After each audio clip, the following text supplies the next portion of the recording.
13 minutos después de las 10 de la mañana en todo el territorio nacional.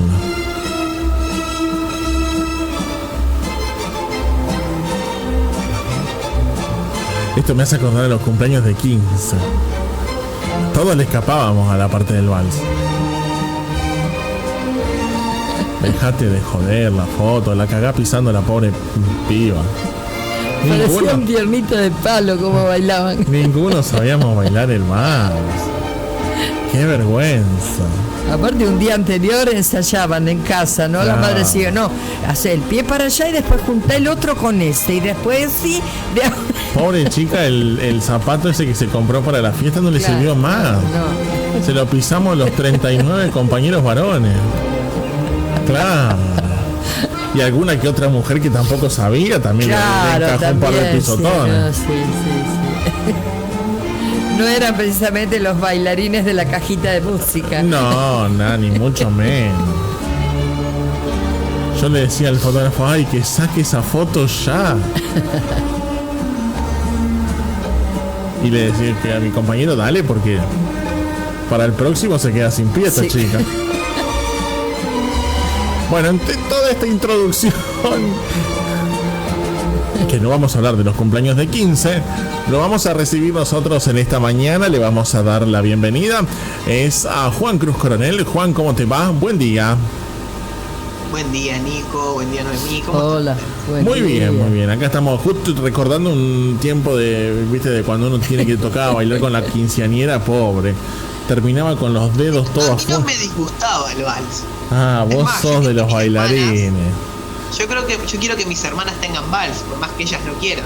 Vos sabés que siempre en el grupo hay alguno que sabía dentro de todo bailar, o sea, sí, alguien que sabía. Y bueno, esa es la que mejor la pasaba, porque todos nosotros los demás decíamos que esto termine ya. Que se termine de una vez, que ese hombre saque la foto de una vez y nos vayamos. No, pero gustarme no es que me gustara, pero me gusta el símbolo, me gusta el vals, qué sé yo, me gusta siempre No, la música suena muy linda. El tema es que la quinceañera la pasa re mal porque vos le matás pisando los pies. Nosotros es muy todos. gracioso ver a la quinceañera bailando con los tíos, primos. No sabes si está bailando una chacarera porque levanta los pies, viste, para sacarlos de que no se los pisea, o bailando el vals, viste. Claro, lo que pasa es que antiguamente era la presentación en sociedad. Claro. Entonces bailaba con todo el mundo, tenía que bailar. Claro, sí. Y al principio, yo por lo menos en los primeros cumpleaños de 15, en los vestidos esos gigantes que... ¡Ay, qué horrible! Está dentro del vestido ese y difícil también, qué sé yo. Bueno, en un momento complicado. Por lo menos para mí era incómodo el tema del vals. Me gustaba la música, todo, pero el tema de bailarlo era muy incómodo. Y siempre, viste, lo íbamos empujando a aquel que era más cara dura. Así que dale, bailá. Sí, siempre el primero que se animaba era más difícil. Siempre había algún cara dura, ¿viste? Entonces ese que había que empujarlo a que vaya y lo haga primero. Que corte que rompa el hielo. Y todos los parientes mirando a ver si era el noviecito que no había contado. Claro. Esa parte yo no la sabía. Ojo. Esa parte yo no la sabía. Claro, a ver si era el primero que iba. Y porque por lo general, si tenía novio era el primero. Claro, pero y si no lo había contado también. Sabía. Claro. Esa buena la sabía. Claro, sí. Y las amigas por lo general sabían todo Sí, eso. claro. Y están ahí, viste, cuchicheando, viste, atrás de nosotros intentamos de esquivar el vals. Bueno. Salgamos de este momento quinceañero que le hemos dedicado al programa. Sí, lamentablemente los voy a tener que sacar. Bueno, todo suyo. Yo te pasé una foto, Nico. No sé si se la puedes mostrar a Noemí. Ah, pará, ¿ya era? Yo pensé que era antes. Espera, me tenés que dar un ratito. Sí. Se la puedes mostrar a la audiencia que lo esté siguiendo vía cámara y esté disfrutando de mi bello rostro. Porque hoy vamos a hablar de un par de mujeres muy especiales. Ajá. Me gustaría arrancar esta columna de hoy con una reflexión, o sea, pensar que hubo mujeres que marcaron una época. Mujeres como Marie Curie, como Eva Gardner, como Marilyn Monroe, como Eva Duarte. Dos perfiles muy distintos, pero que al fin y al cabo todas ellas lograron hacerse un lugar en la historia.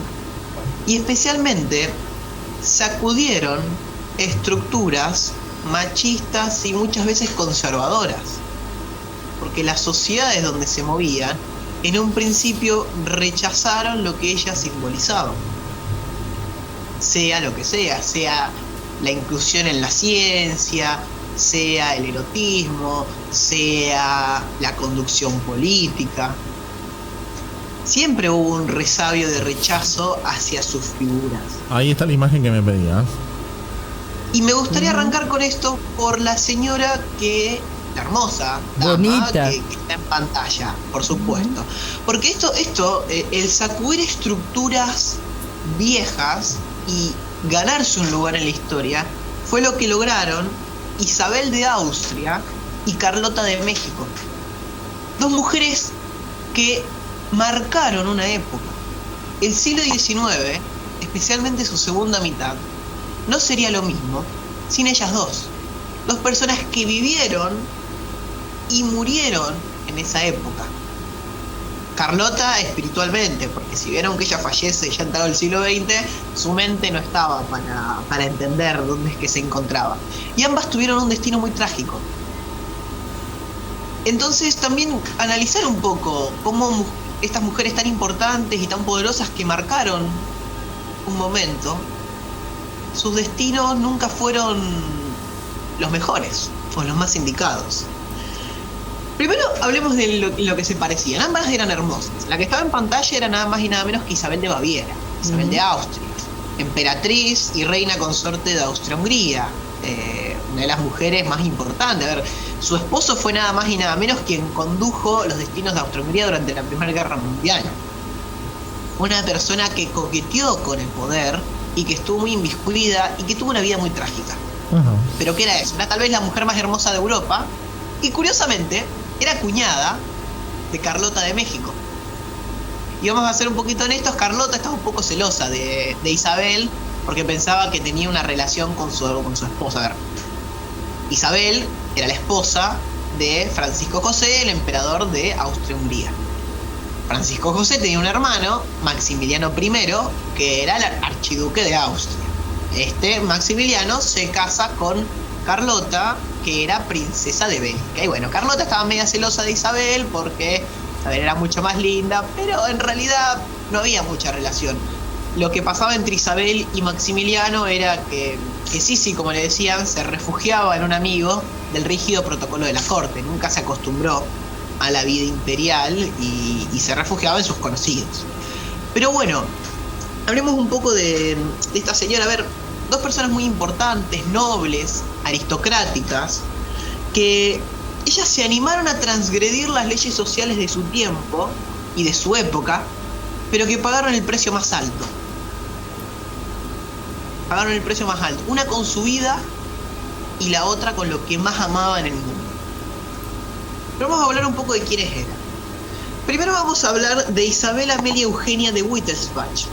Ella nació durante la Nochebuena de 1837 y era la tercera hija del duque Maximiliano de Baviera y de la princesa real Ludovica de Baviera. Todos títulos porque vieron que en esa época Alemania, Austria eran todos 80 estados repartidos uno al lado de otro y había príncipes, princesas, duques y condes dando vuelta uno atrás de otro. Claro. Así que bueno, lo importante era que era la hija, fue la tercera de 8 hijos del duque de Baviera, que estaba casado con una princesa emparentada a la realeza de los Habsburgo. Lo importante es que Sisi era la favorita de su padre y que se crió en un ambiente campestre, al aire libre, ligado a la naturaleza, lejos del rigor de la vida protocolar de un noble. La familia tenía una casa de veraneo ahí en los montes bávaros, al lado de los bosques bávaros en realidad, y ella pasó la primera parte de su vida ahí, sus momentos más felices. Hay que entender que ella cuando tenía 15 años va a acompañar a su madre, Ludovica, y a su hermana Elena, a la que cariñosamente ella siempre le decía nené, a Ilstebach. Ilstebach era el lugar donde la familia real vacacionaba. Ajá. ¿Vieron cómo funcionan las cortes? donde van los reyes, siempre va tras todo un séquito de personas ansiosas por elevar su estatus y su poder. Claro. Bueno, la mamá de Sisi no era cualquiera, era la hermana de la madre del rey. de la archiduquesa Sofía de Austria, la madre del emperador, la reina madre. Aparte, como el hijo había ascendido al trono, significaba que su esposo había muerto. Así que era una persona con mucho poder. Y el emperador, teniendo solo 23 años, era bastante maleable a lo que su madre le dijera. Todavía. Sí. Aparte, la archiduquesa Sofía no era una persona fácil de tratar y tenía un carácter especial. Algo que su hermana, Ludovica, compartía bastante. ¿Viste? Si bien era un poquito más... Vos sabés que, perdón que te interrumpa, pero ¿sabés a qué me trae esto? Al final terminaban siendo más justos en ese momento los reyes, que por herencia una persona de 23 años accedía a un cargo de poder, que ahora que vamos a elecciones democráticas, que si se postula un joven porque es joven y no sabe, si se postula al final era mejor la época anterior, que por herencia accedías al trono y manejabas todo desde allí, obviamente. Ah, pero espérate, deja correr un poquito, que capaz que se repite. Nunca falta algún rey. Lo curioso O de las reina. monarquías, O reina, claro. el tema de las monarquías. ¿Y la de la X historia, cómo le ponemos? sinceramente, Ah, no, de La la historia- X no sabemos qué vamos a hacer con la X. ¿Cómo le pongo? la historia siempre se acuerda de los malos reyes. Claro. Pero hubo buenos reyes Miren, también. Sí, no, hubo un montón de buenos reyes, Claro. de buenísimos emperadores, pero es aburrido para el historiador. El historiador escribe 4 tomos acerca de lo salvaje que fue X monarca, pero cuando tiene que hablar de otro dice, bueno, fue un buen rey. ¿Cuánto Me gusta vivió? la Y vivió palabra 20 años. monarca. Y el país, ¿cómo le fue al país? No, prosperó económicamente, creció la población, no hubo guerra. Pero como fue un buen reinado, a nadie le interesa que haya sido un buen reinado. ¿Viste? Nos vamos a preocupar del hijo que fue un déspota. Bueno, no hay cosa que te venga bien también. A ver, Claro. la historia es un poco injusta en ese sentido. Tal cual, coincido. Y vamos a hablar ahora del reinado de Francisco José, que más allá de todo lo que podamos decir sobre Francisco José, que puede tener muchas críticas, su reino, el imperio de Austria-Hungría, era uno de los más prósperos de Europa. Ajá. Austria-Hungría siempre se ha tenido medio relegado, pero en el periodo que va entre 1860 y la Primera Guerra Mundial, Austria-Hungría era uno de los reinos más prósperos económicamente, más modernos, más cultos. Y era todo un crisol de raza. Pero bueno, hoy no vamos a hablar de eso, vamos a hablar de otra cosa. Pero es muy curioso porque siempre se la bastardea a Austria-Hungría, considerándolo una unidad política que no tenía futuro, cuando en realidad le fue muy bien. Pero bueno, vamos a volver a... Ahí se casaban entre hermanos también. Entre primos se casaban, y ahora vamos a hablar de eso. Y entre hermanos también. No, entre hermanos ¿No hubo hermanos ninguno? llevan. Ah, No, entonces... eso era más antiguamente. Ah, no, porque si no el libro que leí era falso. No, seguramente matrimonios entre hermanos habrá habido. Claro. Pero a ver, en esta época los Habsburgo eran famosos por casarse entre primos. Ajá. Y bueno, ahora vamos a hablar de eso. A ver, la duquesa Ludovica, la princesa Ludovica, Ujú. era la hermana de la archiduquesa Sofía. Claro. Bueno, y las dos, como buenas hermanas, urdieron un plan perfecto. Ludovica llevaba a su hija mayor, a la que se había esmerado en educar para que se adaptara a la corte real lo mejor posible, a este lugar de vacaciones. Ajá. El emperador joven iba a estar ahí, ambos se iban a conocer, y lo ideal era que después de 3-4 bailes se comprometieran y se casasen. Ajá. Era un plan perfecto. Aparte, para rellenar, Isabel, que también había viajado, aunque ella originalmente no iba a ir ese viaje porque no le gustaba, aparte, terminó acompañando a la madre. Isabel se llevaba muy bien con su primo, Carlos Luis, que era el hermano, otro de los hermanos de Francisco José. Ujú. Y las hermanas dijeron, bueno, tal vez estos dos también se llevan bien y ligamos 2 bodas en vez de una. Perfecto. Claro. No tenemos más problema. Vieron que la obsesión de las madres, especialmente de las que tenían poder en esa época, era casar a las hijas y a los hijos. Y ubicarlos Eran como bien. la Claro. razón. la razón de su vida, ver dónde se casaban, dedicaban todos sus esfuerzos y sus energías a eso. Y bueno, si vos ves novelas de esa época, claro, que retractan un poco, intentan traer un poco esa época a la actualidad, ves cómo se llevaba todo el tiempo eso, de intentar de juntar con alguien que sea de la buena sociedad, y ni te vayas a querer juntar con alguien que sea pobre. No, pero es que ya estaba, se elegía el rey y punto. Te casás o te casás. No te vayas a querer revelar de que no querés a esa persona. No. Ay, monja. Bueno, pero a ver, claro, mi pregunta es... monje tibetano terminás. Si sos el emperador de la nación, sos la autoridad suprema, una época donde no había parlamento, no había nada de eso. Austria era una monarquía absoluta. Claro. El que mandaba era Francisco José, con sus 23 añitos.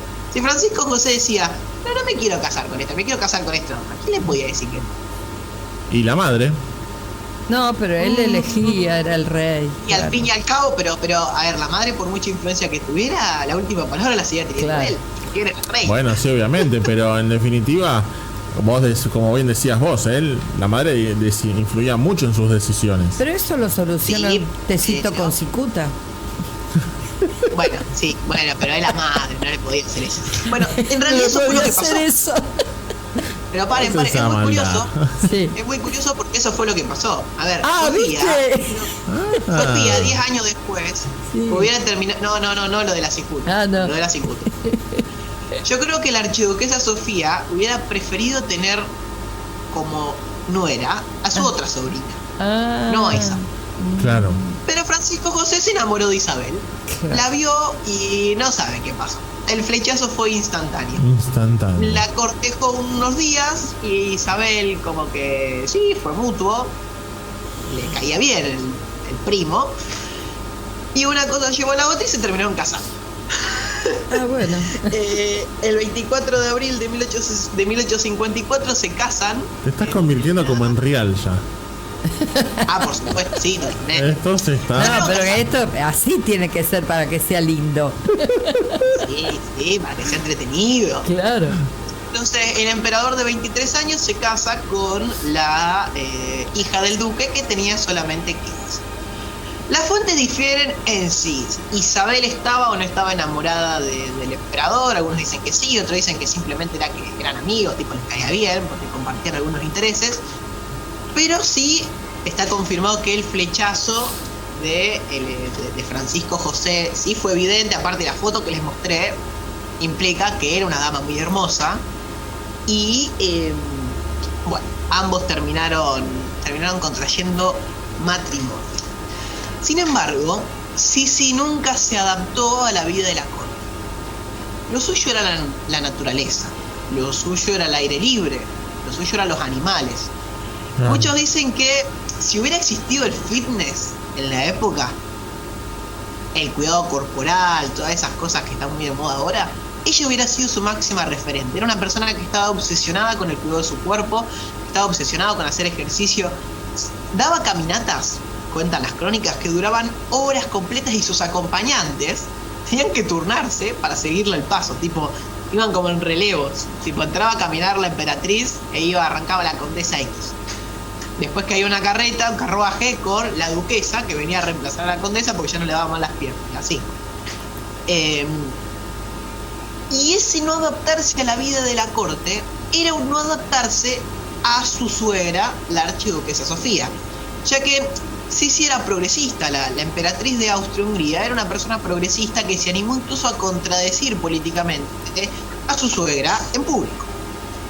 Y eso era algo que su suegra no podía soportar. Y estuvo esperando pacientemente hasta que su nuera se mandara un moco. Y el moco se lo mandó cuando Sisi siempre fue una persona que le gustó mucho viajar. Emprendió un viaje con su hija de 2 años, su primogénita, y su hija recién nacida de 1. En el viaje, ambas hijas contrajeron fiebre y la mayor falleció. Al fallecer su pequeña hija, la archiduquesa encontró la excusa perfecta para arrebatarle la crianza de su segunda hija y de todos los hijos que el matrimonio tuvo después. En total tuvieron 4 hijos. El tercer hijo fue su primogénito, el varón de nombre Rodolfo. Rodolfo no fue criado por su madre, sino que fue criado directamente por su abuela. Y creemos que se volvió loco por culpa de su abuela. El archiduque fue criado bajo una rígida disciplina marcial desde muy pequeño y durante su adolescencia. Era una persona que se cree no estaba muy bien mentalmente, pero sí que contradecía totalmente todo lo que venía a ser las disposiciones de su abuela. Claro. Si bien era una persona que era muy parecida físicamente a su padre, tenía el intelecto de su madre. Era un liberal, simpatizaba con los nacionalismos que había dentro del imperio, y era una locura, porque como el emperador, que tenía que ser el símbolo, el futuro emperador, que era el símbolo de unidad, iba a simpatizar con movimientos nacionalistas que lo que buscaban era separar el imperio. Claro. Dicen que tenía un amigo que era masón, y eso era un escándalo para la época, era anticlerical, un desastre para ser un primogénito del imperio de ambos. La cuestión es que él se había casado con una princesa de Bélgica, y muchos dicen que eso no prosperó, tipo, que se casó, no creía en el matrimonio, y entonces tenía amantes, una más linda que la otra, y las iba turnando. Fue hasta que consiguió una última amante de tan solo 17 años, que ahí parece que su locura alcanzó un punto máximo, cuando en un extraño episodio cometieron un doble suicidio, al mejor estilo Romeo y Julieta, en un pabellón de casa ahí de la familia real. Es todo muy raro, porque cuando encontraron los cuerpos, si bien la familia real dijo que fue un suicidio, el cuerpo del aristócrata, que era el amante del príncipe, estaba totalmente golpeado, y él había recibido varios disparos, no un solo disparo, que implicaba un suicidio. Así que algunos estipulan que tal vez fueron los servicios secretos austríacos quienes lo mataron al primogénito, porque consideraban que no era un heredero digno, que era un peligro para el imperio. Hay muchas versiones encontradas. Pero lo que sí es claro es que la muerte de su hijo mayor a Isabel la afectó mucho. Ella a partir de ese momento va a vestir de luto y no va a quitarse el luto nunca más. Y desde que su suegra le había quitado la custodia de sus hijos, ella se había escapado de Austria. Había empezado a viajar mucho, va a llegar a viajar por todo el Mediterráneo, era una persona muy trotamundos. Hablaba 4 idiomas. Hablaba inglés, alemán y francés fluidamente, y aprendió griego para poder leer los clásicos. Impresionante lo culta que era.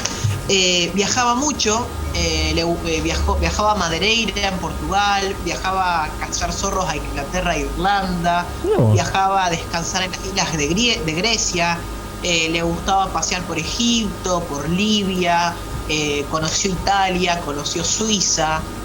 Era muy amante de Hungría. Ella tiene una relación muy particular con el pueblo húngaro. Ella nominalmente era la reina de Hungría, porque en ese momento Austria y Hungría se unieron políticamente.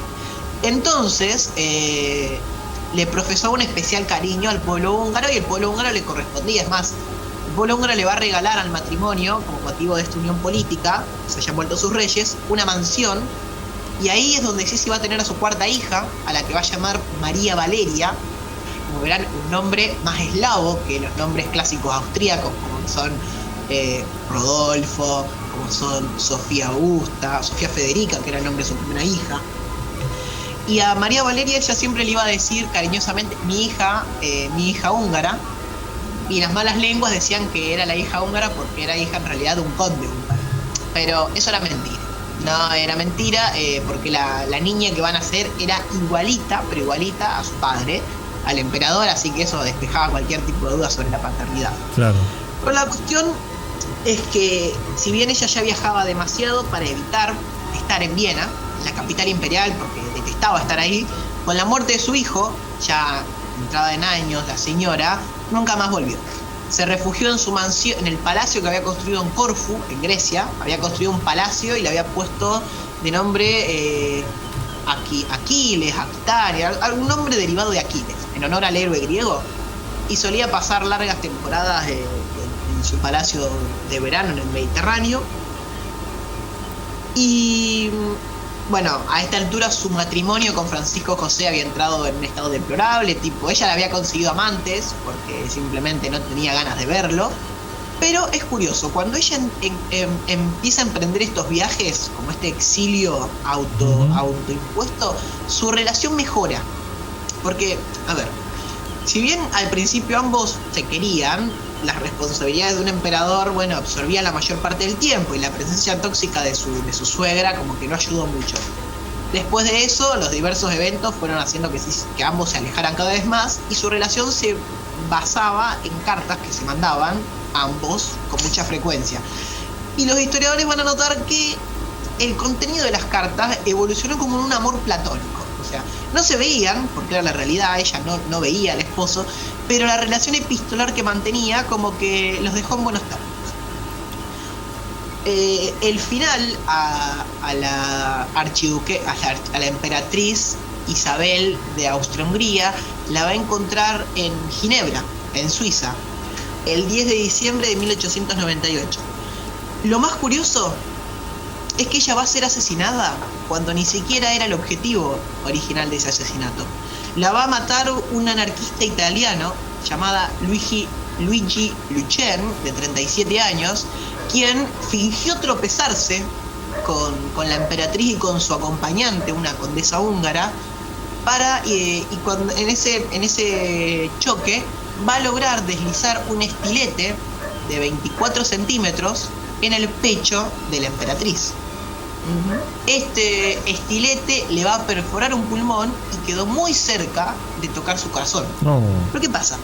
Un estilete es un arma muy finita, es una cosa ultra delgada. Bueno, resulta que el corset que Sisi llevaba detuvo la hemorragia causada por el estilete.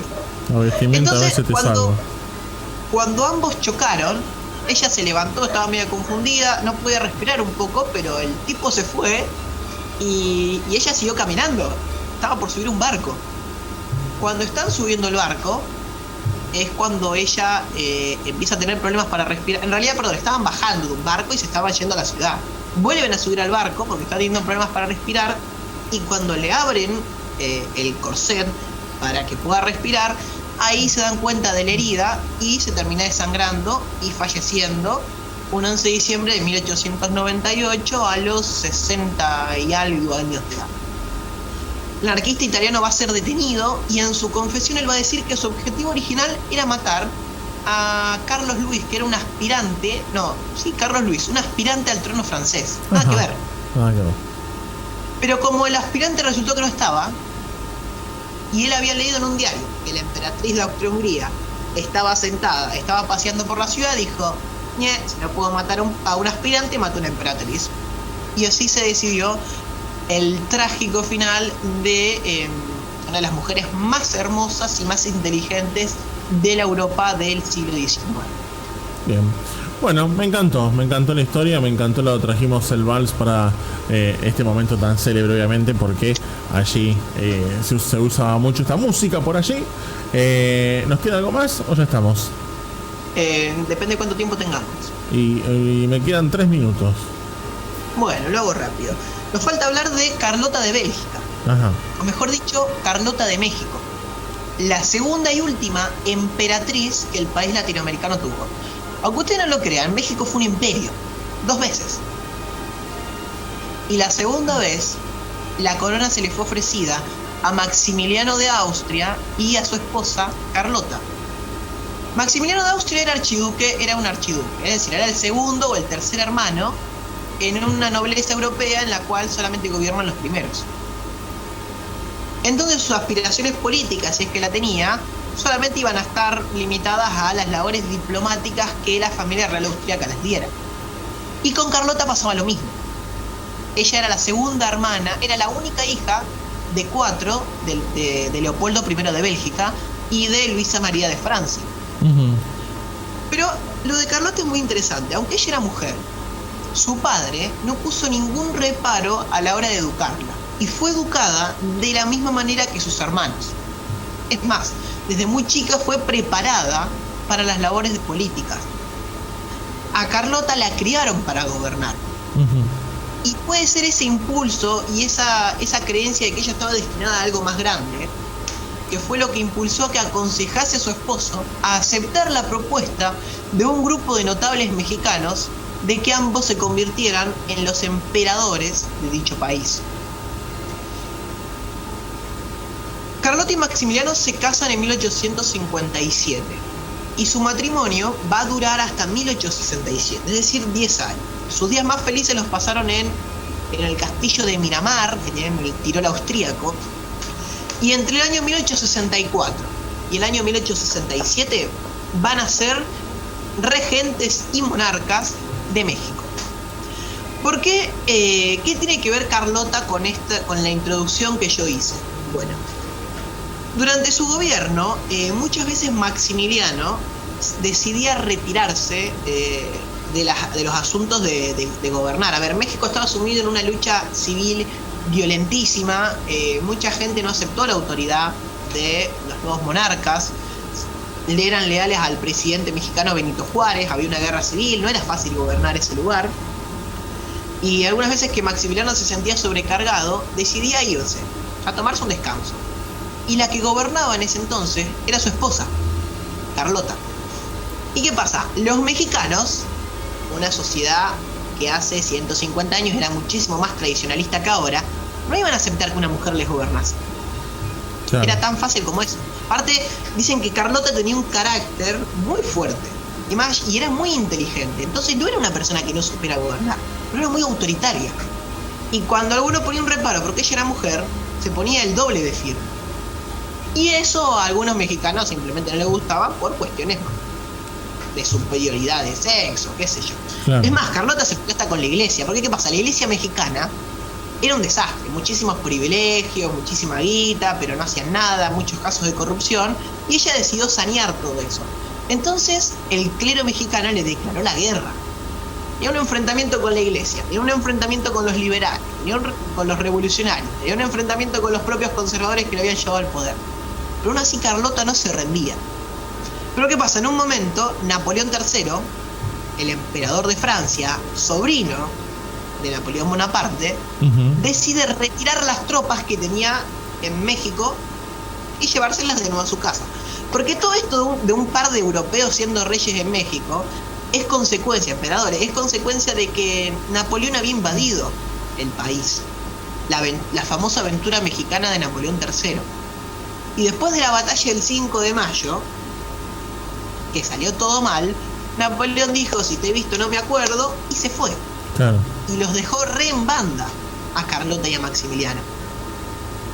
Entonces Carlota emprende una misión diplomática por Europa para conseguir apoyos, para conseguir que alguien le dé bola.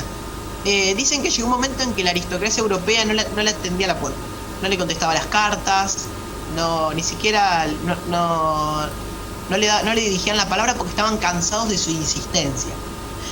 Con Napoleón III se quiso entrevistar varias veces y Napoleón III siempre la plantaba. O cuando le contestaba y le decía, bueno, te doy una audiencia, no iba. Y con el Papa le pasaba lo mismo. Claro. Fue con Pío XII varias veces y Pío XII le decía, sí, bueno, los voy a ayudar, qué sé yo, y nunca hacía nada. Pues muchos dicen que esto fue lo que condicionó la locura que le va a agarrar posteriormente.